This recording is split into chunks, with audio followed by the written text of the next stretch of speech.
Commander Jake Harrison stood on the bridge of the UES Horizon and watched the stars through the main screen. His ship was the best that Earth had ever built, and he was proud to command it.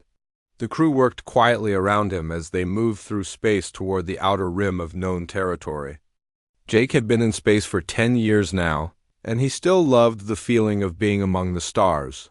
The communication officer turned around in her chair and looked at Jake with wide eyes. Lieutenant Amy Clark had been working on the long-range sensors for the past hour, and something had caught her attention. She pressed a few buttons on her console, and the main screen changed to show a graph of radio signals. "Commander, we are getting something strange," Amy said. "It looks like a distress signal, but it is not from any human ship. The pattern is completely different from anything we have in our database." Jake walked over to Amy's station and looked at the readings. The signal was weak, but it was definitely artificial. Someone or something was trying to send a message across space. He had never seen anything like it before, but he knew it was important. "Can you clean it up?" Jake asked. "Maybe we can figure out what it says." Amy worked on her console for several minutes. The signal became clearer, and they could hear strange sounds coming through the speakers. It was not human language, but it had a rhythm that suggested intelligence. Jake felt his heart beat faster as he realized what this meant. They were listening to aliens. Dr. Lisa Ward came running onto the bridge when she heard about the signal. She was the ship's expert on languages and communication. Her job was to figure out how to talk to any new species they might meet. She had studied every human language and many computer codes, but she had never worked with anything from another world. Lisa sat down at a spare console and began to analyze the signal. She ran it through every translation program she had and tried to find patterns in the sounds. After 2 hours of work, she found something that made her hands shake. "Jake, you need to see this," Lisa said. "I think I know what they are saying." Jake and the senior officers gathered around Lisa's workstation. She had broken the signal down into smaller parts and found mathematical patterns hidden in the noise.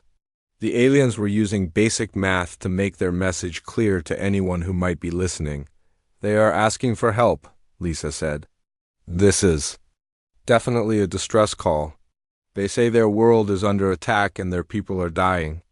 They are sending this message to anyone who can receive it and asking for immediate assistance." Jake felt a cold feeling in his stomach. Somewhere out in space, an entire species was fighting for their lives, and Earth was the only one who had heard their call for help. He knew he had to make a decision quickly. "Where is the signal coming from?" Jake asked. Amy checked her readings and pointed to a star on the navigation chart. "The Kepler 442 system," she said. "It is about 40 light-years from here." "The signal took 40 years to reach us, so whatever is happening there might already be over." Jake shook his head. "No, the signal is still coming in. That means they are still alive and still fighting." "Amy, send a message to Earth Command immediately. Tell them we have first contact with an alien species and they need military assistance." The message to Earth took 6 hours to arrive because of the distance. When it did arrive, it caused chaos in the command centers of every major nation. President Maria Lopez called an emergency meeting of the World Defense Council. General Robert King brought his top military advisors. Admiral Carl Murphy was put in charge of the space response. Within 12 hours, Earth had made its decision. They would send help to the aliens who had asked for it. Admiral Patricia Stone was given command of the 7th Fleet. Admiral Greg Foster took the 12th Fleet. Admiral Nina Cross led the elite 3rd Assault Fleet. Together they had 30 of Earth's best warships and crews who had trained for exactly this kind of mission. The fleets launched from Luna Station and Mars Base at the same time. They would travel together until they reached the alien system and then split up to attack from different directions. Jake's ship would go ahead as a scout to gather information about what they would find when they arrived. As the human fleets moved through space toward the alien system, Jake continued to monitor the distress signal. It was getting stronger, which meant they were getting closer. Lisa had learned more of the alien language, and she was able to translate parts of their messages. The aliens called themselves the Villani, and they were peaceful traders who had never fought a war. They had been attacked by something called the Krex Dominion, which was destroying their cities and killing their people. The Villani had never expected to need weapons or soldiers, and they were helpless against the invasion. Jake read the translated messages and felt anger building inside him. The Krex were not just conquering the Villani, they were destroying them for pleasure. They were taking slaves and burning cities that had no military value. This was not war, it was murder on a massive scale. The human fleets reached the edge of the Kepler 442 system 3 weeks after receiving the first distress signal. Jake's ship went in first to see what they were facing. What he found there made him understand why the Villani had been so desperate in their calls for help. The system was full of alien ships. Hundreds of dark vessels surrounded the planets and moons where the Villani lived. Fires burned on the surface of their homeworld, and debris from destroyed civilian ships floated in space like a graveyard. Jake sent his report back to the fleet commanders and prepared for the battle that was coming. The Villani had made one mistake in their distress call. They had assumed that any species advanced enough for space travel would be peaceful like them. They had no idea that they were calling for help from a world where violence and war had shaped every aspect of evolution. Earth's children were coming, and they were very angry. Captain Roy Bennett guided his destroyer, HFY Falcon, through the outer edge of the Kepler 442 system with extreme care. His ship was fast and well armed, but he was deep in enemy territory now. The Krex could attack at any moment, and he needed to be ready for anything. His crew had been at battle stations for 6 hours as they searched for survivors from the Villani distress calls. The sensor operator called out, "Contacts on the edge of a gas giant's moon system." 3 small ships were trying to hide in the shadow of the largest moon, but their engines were still running hot. Roy ordered his ship to move closer, but stay ready to fight. Or run if needed. As they got closer, the ships became clearer on the main screen. They were definitely not human, and they did not look like the dark angular Krex vessels they had seen in the inner system. These ships were smooth and curved with a silver color that reflected light like water. They were also damaged with burn marks and holes in their hulls. "Captain, we are receiving a transmission from the lead ship," said Lieutenant Karen Davis from the communication station. "It is the same type of signal we heard in the original distress call." Roy nodded and looked at the 3 alien ships on his screen. These had to be Villani survivors trying to escape from the invasion of their homeworld. He needed to make contact, but he also needed to be careful. First contact with an alien species was the most important moment in human history. "Open a channel," Roy said. "Send them our basic math and science package. Let them know we are here to help." The response came back within minutes. The aliens had their own math and science signals, and they were clearly intelligent, Dr. Alex. Turner came to the bridge to help with the translation work. He was the ship's medical officer, but he also knew several human languages and was good with computer codes. After 2 hours of careful communication, they were able to establish basic contact. The aliens understood that the humans had come in response to their distress signals. They were willing to come aboard the human ship to talk, but they wanted assurances that they would be safe. Roy agreed to meet with a small group of aliens in the shuttle bay. He brought Dr. Turner and 2 security guards with him. The alien shuttle was beautiful with the same flowing silver design as their ships. When it landed, Roy could see figures moving inside through transparent sections of the hull. The airlock opened and 3 aliens stepped out onto the deck of the human shuttle bay. Roy had tried to imagine what they might look like, but the reality was completely different from his expectations. They were tall and thin, with long arms and legs that seemed too delicate for their height. Their skin was silver like their ships, and seemed to glow with its own light. The lead alien stepped forward and made a series of musical sounds while patterns of light moved across its skin. Dr. Turner was recording everything and trying to make sense of what he was seeing. The alien was clearly trying to communicate, but it was unlike anything humans had ever encountered. Through careful work with hand signals and simple drawings, they were able to establish that the lead alien was named something like Threlva and was a leader among its people. The Villani had been peaceful traders for thousands of years and had never fought a war until the Kreks arrived in their system. 6 months ago, Dr. Turner examined one of the Villani with a medical scanner and made discoveries that shocked him. Their bones were hollow like bird bones, and their muscles were designed for fine work rather than heavy lifting. They had evolved on a world with lower gravity and no dangerous predators. A human could accidentally kill one of them just by shaking hands too firmly. Threlva asked to see the human ship and learn about the people who had come to help them. Roy agreed, but he warned his crew to be very careful around their visitors. The Villani were incredibly fragile compared to humans, and they could be hurt without anyone meaning to do it. The tour of the UES Falcon became an education for both species. The Villani were amazed by the heavy construction of the human ship and the thick armor that protected it. They could not understand why anyone would build something so strong until Roy explained that human ships were designed to survive in combat against other humans. When they visited the ship's gym, the Villani became very quiet. They watched human crew members exercising with weights that would crush a Villani instantly. Lieutenant Steve Walsh was doing his normal workout routine, but to the aliens he looked like a monster of impossible strength. When he picked up a barbell that weighed more than an entire Villani, the visitors stepped back in fear. Dr. Turner tried to explain that humans were much stronger than Villani because Earth was a dangerous world.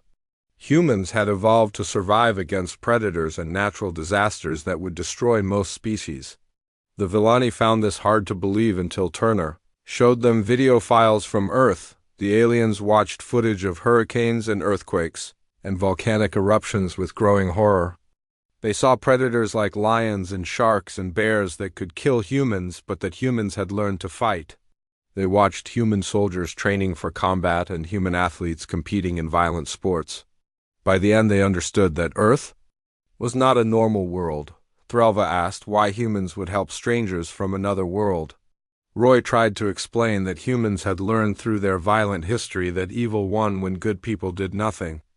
The Villani had never experienced evil before the Kreks came, and they did not understand how anyone could choose to hurt others for pleasure. The Villani leaders shared intelligence about the Kreks invasion force. The enemy had hundreds of ships and thousands of soldiers occupying Villani worlds. They were taking prisoners for slave labor and destroying anything they could not use. The Kreks commander was someone called Warlord Zekther, who was known for his cruelty even among his own people. Roy studied the tactical information and realized why the Villani had been defeated so quickly. The Kreks ships were lightly built and designed for intimidation rather than real combat. Their tactics relied on overwhelming peaceful species who had never learned to fight back. They had never faced an enemy that would shoot back with serious weapons. When the Villani learned that 3 human fleets were coming to help them, they could barely believe it. They had expected that any response to their distress calls would be a few ships with supplies or medical aid. The idea that an entire military force would cross space to fight for strangers was beyond their UNDRSTNDING.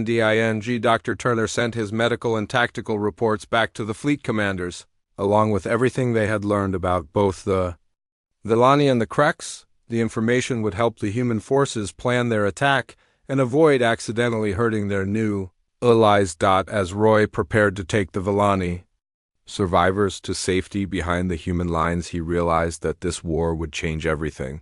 Humans were about to announce their presence to the galaxy in the loudest way possible.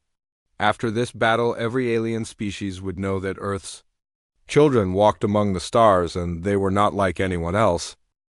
Admiral Patricia Stone stood on the bridge of her flagship, UES Retribution, and watched her fleet drop out of hyperspace at the edge of the Kepler 442 system. 30 human warships materialized in perfect formation as their faster-than-light drive shut down and normal space engines took over. The sight was beautiful and terrible at the same time. The 7th Fleet took position on the left flank, while Admiral Greg Foster's 12th Fleet moved to the right. Admiral Nina Cross held her 3rd Assault Fleet in reserve behind the main formation. Each fleet had its own specialty and role in the coming battle. Patricia commanded the heavy ships with the biggest guns. Greg had the fast cruisers and destroyers. Nina led the elite assault troops who would take the fight to enemy positions. The Krex had detected the human arrival within minutes. Long-range sensors showed enemy ships moving throughout the inner system as they tried to figure out what was happening. The aliens had never seen ships like the human vessels, and they did not know what to expect from this new threat. Warlord Zekthar commanded the Krex invasion force from his flagship in orbit around Villani Prime. He was a massive reptilian creature with dark scales and yellow eyes that showed no mercy for any living thing. He had conquered dozens of worlds for the Krex Dominion, and he had never been defeated in battle. The Warlord studied the tactical displays showing the human fleet positions. He counted only 30 ships against his force of over 200 vessels. The numbers were clearly in his favor, and he expected this to be another easy victory. These new aliens would learn what happened to anyone who interfered with Krex operations. Send the standard warning, Zekthar ordered his communication officer. Tell them to leave immediately or be destroyed. Show them recordings of our previous conquests so they understand what we do to enemies. The Krex transmission reached the human fleet a few minutes later. Patricia watched the alien message with growing anger as she saw footage of Krex forces destroying civilian targets and taking prisoners. The enemy was not just showing off their military power, they were trying to terrorize the humans into retreat. Admiral, we are receiving responses from the other fleet commanders, reported Lieutenant Commander Helen Price from the communication station. Admiral Foster requests permission to begin flanking maneuvers. Admiral Cross wants to know if she should prepare for planetary assault. Patricia opened the fleet command channel and spoke to her fellow commanders. All units, this is Stone. We have seen what these animals do to peaceful people. Today we show them what happens when they try it on someone who fights back. Execute Battle Plan Alpha and remember that every Villani life we save today matters. The human response to the Krex warning was not words but action. The three fleets began to move in patterns that made no sense to alien observers. Human ships used gravitational fields from planets and moons to slingshot around obstacles while maintaining perfect coordination across millions of kilometers of space. Lieutenant Commander Steve Walsh led the fighter squadron Death's Head in the first attack wave. His 12 pilots had trained together for years, and they moved like a pack of wolves hunting prey. The Krex defenders expected the formal challenge and warning shots that were normal in galactic warfare. Instead, they got precision strikes on critical systems with no warning at all. The first Krex patrol group was destroyed in less than 3 minutes. Human fighters appeared from multiple directions at once and targeted power systems, communication arrays, and weapon mounts with surgical accuracy. The alien ships died before they could even send distress signals to warn their commanders. Captain Don Brooks commanded the destroyer UES Shark, and he took his ship straight into the heart of Krex defensive positions. His vessel was smaller than most enemy ships, but it was built like a weapon from bow to stern. The Krex fired everything they had at the lone human ship, but their light weapons could not penetrate the heavy armor. The Shark's main gun spoke once, and a Krex heavy cruiser vanished in a ball of expanding plasma. The alien vessel had been designed to intimidate civilian populations, not to fight against serious military hardware. Human weapons were built by a species that had spent centuries perfecting the art of killing other humans. Warlord Zekthar watched his outer defenses crumble and felt something he had not experienced in decades. Fear was creeping into his mind as he realized that these new aliens fought like nothing he had ever seen. They showed no hesitation, no mercy, and no respect for the normal rules of galactic warfare. Fall back to the inner defense perimeter, the Warlord ordered. All ships concentrate around the homeworld. We will make them pay for every kilometer of space. Admiral Greg Foster's 12th Fleet intercepted the retreating Krex forces and turned their withdrawal into a disaster. Human cruisers appeared ahead of the alien formation and poured fire into ships that were trying to escape rather than fight. The faster human vessels ran circles around Krex formations and picked them apart piece by piece. Commander Larry Jensen led a boarding party onto a disabled Krex supply ship and found something that made his blood boil. The cargo holds were full. of Villani prisoners chained together and marked for transport to slave markets. The human Marines cut the chains and prepared the rescued aliens for medical evacuation, while Jensen sent a report back to Fleet Command. Patricia read Jensen's report and felt rage building inside her chest. The Kreks were not just invading the Villani system, they were stealing people to sell as property. She opened the General Fleet channel and shared the intelligence with every human ship in the system. The effect on human forces was immediate and dramatic. Crews who had been fighting professionally suddenly became personally invested in destroying every Krek ship they could find. This was no longer just a mission to help alien allies, it was a crusade to stop slavers and murderers. Dr. Amy Scott worked frantically in the medical bay of the hospital ship U.S. Mercy as rescued Villani prisoners were brought aboard. The aliens were in terrible condition from months of captivity and abuse. Many of them could not believe that the massive human medical staff were trying to help them rather than hurt them. The battle for the outer system lasted 18 hours and ended with complete human victory. Over half the Kreks invasion force had been destroyed or captured, and the survivors were falling back toward Villani Prime in disorder. The aliens had expected to fight another peaceful species like all their previous victims. Instead, they had run into apex predators from a death world who took the protection of innocents very seriously. As the human fleets regrouped for the assault on the inner system, Patricia looked at the tactical displays and felt grim satisfaction. The Kreks still outnumbered her forces, but their morale was broken and their formations were scattered. The real battle would be for Villani Prime itself, where enemy forces were dug in around the populated areas. Admiral Nina Cross received clearance to begin the planetary assault phase, and she smiled like a hunting cat. Her third assault fleet specialized in exactly this kind of operation. The Kreks had made the mistake of taking hostages and hiding behind civilian populations. They were about to learn that humans had centuries of experience in dealing with that particular tactic.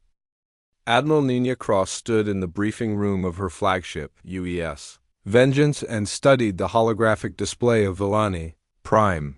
The planet's surface was covered with the beautiful flowing cities of the Villani, but dark Kreks positions surrounded every population center. The enemy had placed their heavy weapons in command bunkers right next to civilian areas, knowing that most species would not risk harming innocents. Major Kate Sullivan commanded the 501st Drop Corps, and she had been planning this assault for the past 6 hours. Her Marines were the best that Earth had ever produced, and they specialized in exactly this kind of impossible mission. They would drop directly into enemy territory and clear the Kreks forces away from civilian populations using nothing but infantry tactics and pure aggression. The Kreks think they are safe because they are hiding behind hostages, Nina told her. Officers, they have never fought humans before, so they do not understand that we have been dealing with this problem for centuries. Today we show them why you never use human civilians as shields. The dropships launched from the assault fleet and headed straight down toward the planet's atmosphere. Each ship carried 40 Marines in powered armor along with enough weapons and ammunition to fight a small war.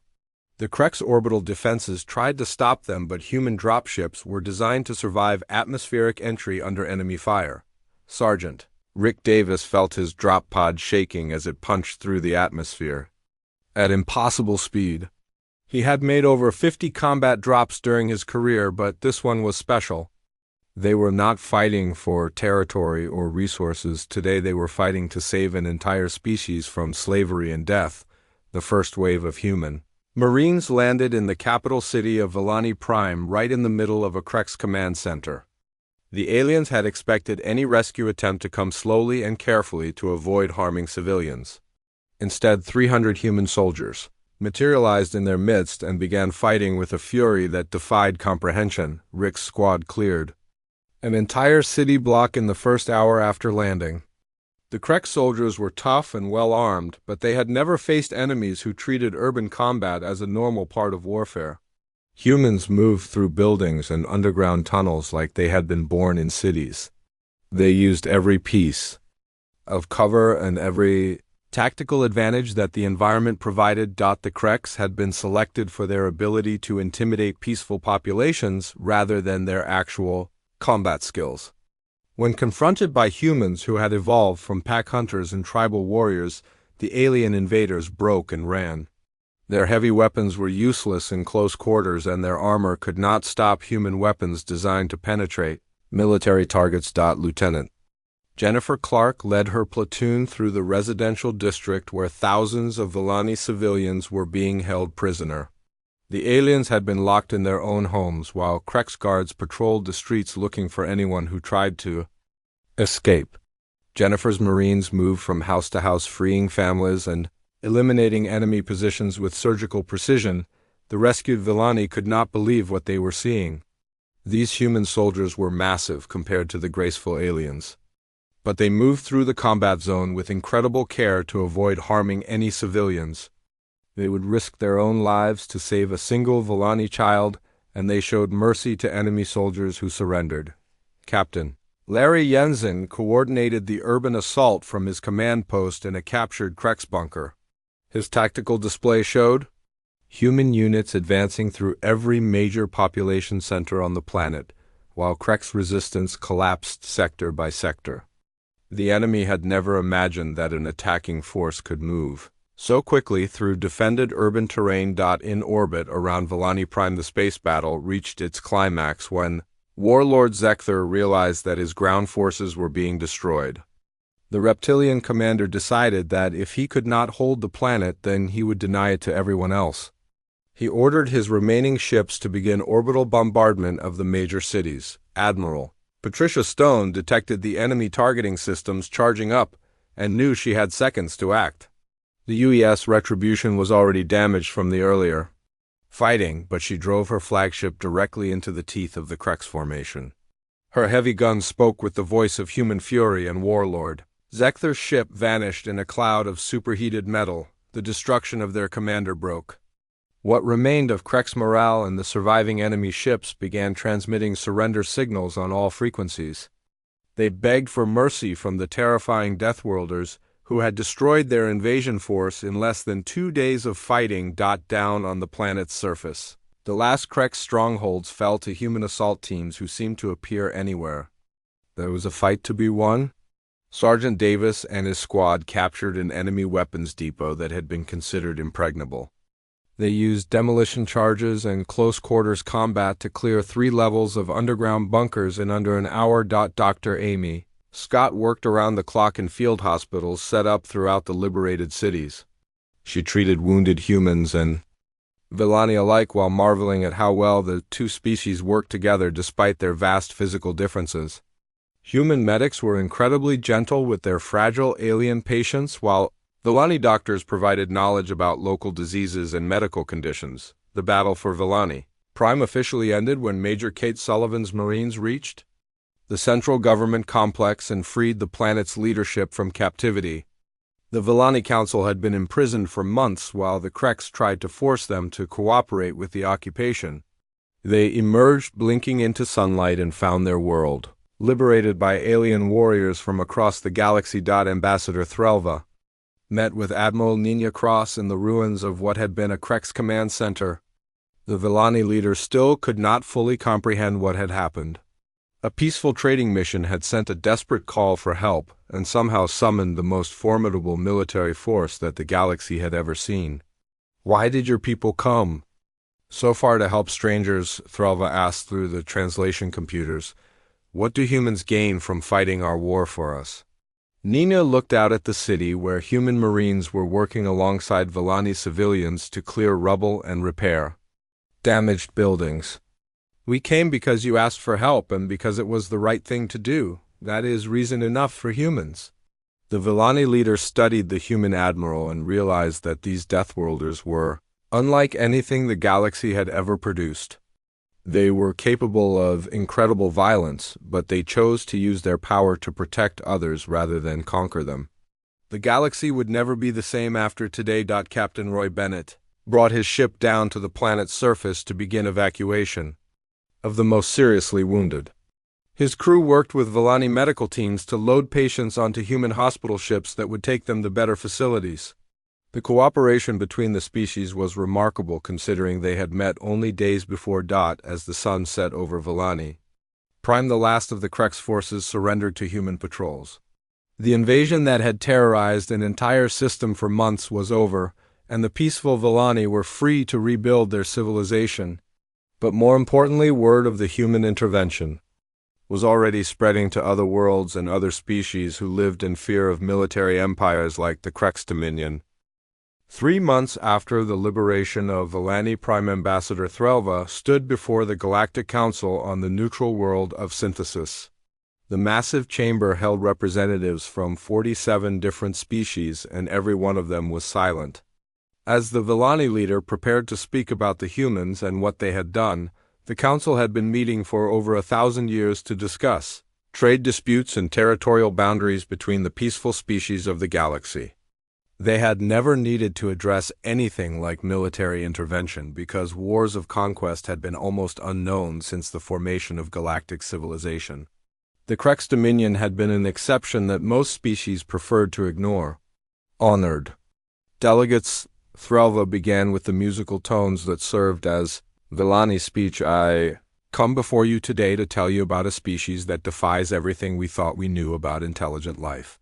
3 months ago, my people sent a desperate call for help across the galaxy.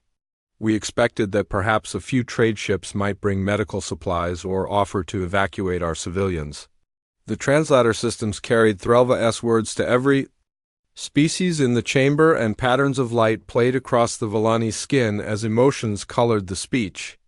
Instead, our call was answered by beings who call themselves humans. They came from a world called Earth with 3 military fleets, and they fought the Krex invasion force to complete destruction. In 2 days of battle, they accomplished what my people could not do in 6 months of resistance. A representative from the peaceful Mintaka collective raised a tentacle to ask a question. Ambassador Threlva, we have heard rumors about these humans, but the stories seem impossible to believe. Our scientists tell us that no species could evolve the way you describe and still achieve spaceflight. Threlva's skin pattern shifted to show amusement. I would have agreed with your scientists before I met Admiral Nina Cross and her Marines.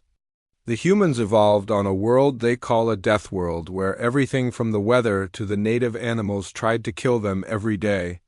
They became predators, but they also developed something that predators rarely have. They learned to care about the welfare of other species.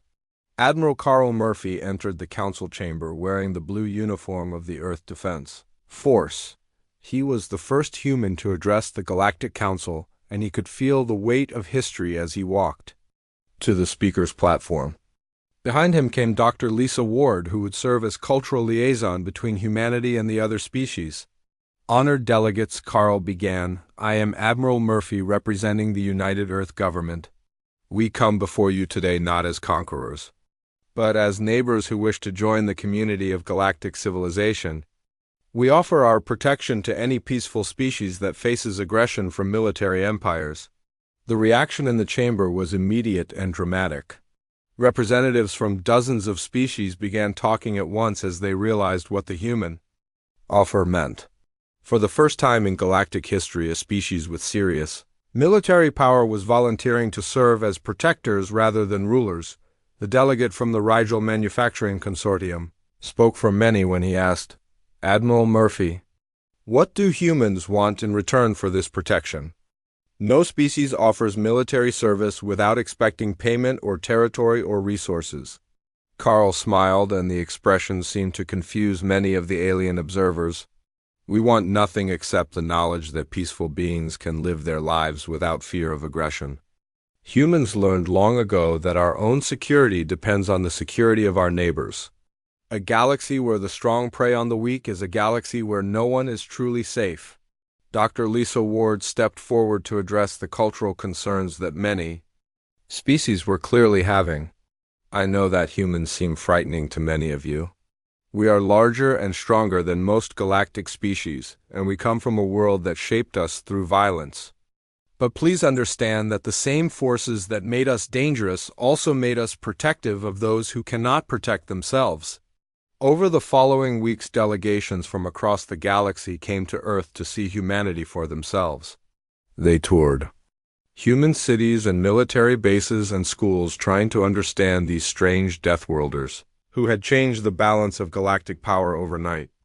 What they found was a species that was indeed violent and aggressive, but that channeled those traits toward defending others. Captain Jake Harrison was promoted to admiral and given command of the new Galactic Protection Fleet. His ships would patrol the trade routes and respond to distress calls from any species that needed help. The irony was not lost on him that humanity had become the guardians of galactic peace only 30 years after achieving SPACFLIG de Crex Dominion faced a choice between reform and destruction. Most of their military leaders chose to surrender rather than face human retaliation for their crimes. Warlord Zekther's replacement agreed to release all slaves and pay reparations to the species they had conquered. The age of easy conquest was over now that Deathworlders walked among the stars. Trade between Earth and the Villani grew rapidly as the two species learned from each other. Human engineers marveled at Villani technology that could grow buildings like living things. Villani scientists studied human medicine and psychology, trying to understand how violent species could also be so caring toward others. Dr. Amy Scott established the first interspecies medical exchange on Villani Prime, where doctors from dozens of species could share knowledge and techniques. Her work saved thousands of lives and proved that cooperation between very different species was not only possible but beneficial for everyone involved.